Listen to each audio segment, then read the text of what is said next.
Hi, welcome back to another You Can Do It episode. I'm Annie, and today I'm going to take you just a little step backward on how we cut out the 4 tiles around the toilet flange. Now, some might think, who cares? You can't even see it. It's underneath the toilet. But we do care. One day, this toilet might need to be replaced, and we certainly would like to know that whoever removes this toilet to replace it sees what a flawless tile job is done under something that would hide it. And that would make them reassured knowing that everything that was done in this house was done with the utmost care versus what else did they shortcut on that I can't see.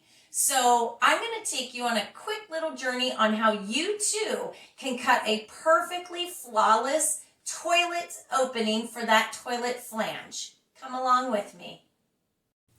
Cutting the 4 tiles around a toilet flange can be a bit intimidating, and you can obviously use your regular tile saw just to kind of butcher through those tiles because your toilet ultimately will hide that. But we like to go with a more professional look.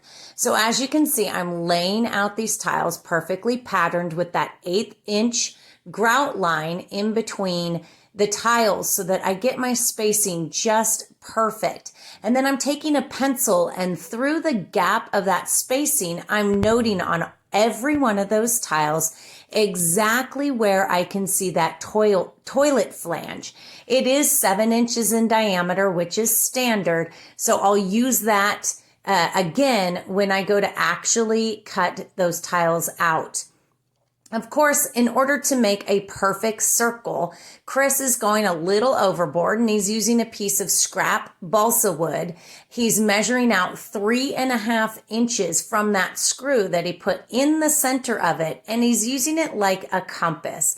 Of course, you can buy a compass for something like this or use a string line, but this is a real quick, easy way. 3.5 inches out from the center of that screw, and he's just following it around and making a perfect circle.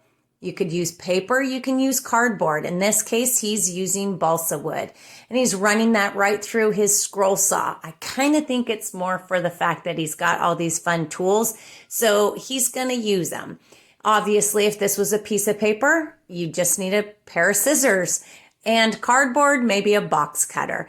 But in this case, he is using that scroll saw to make a perfect circular disc that's going to be the template for what that toilet flange cutout diameter is required for those 4 tiles.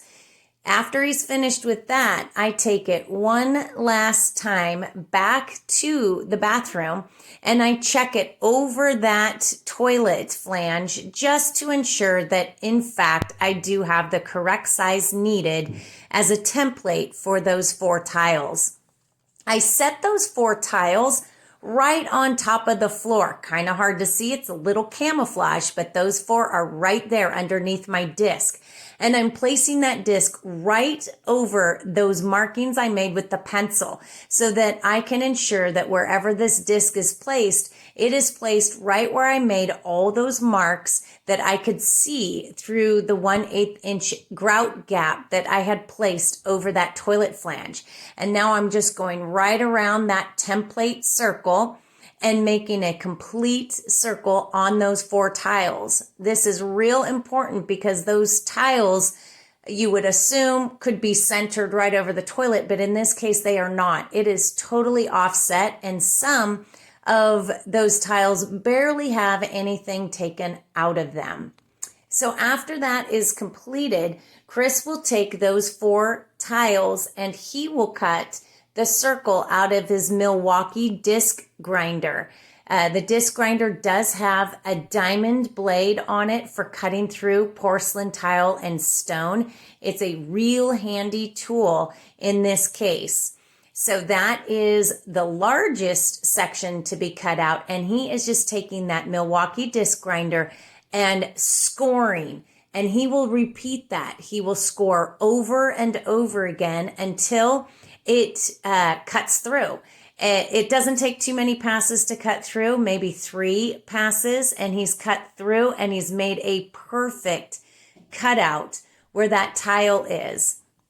So that piece was cut out. I think it took 3 passes. And then he just turns that disc grinder right at a slight angle just to kind of sand off any imperfections that might have occurred while he was cutting. And of course, now you see I've grouted those in, and it is a perfect, flawless, professional job.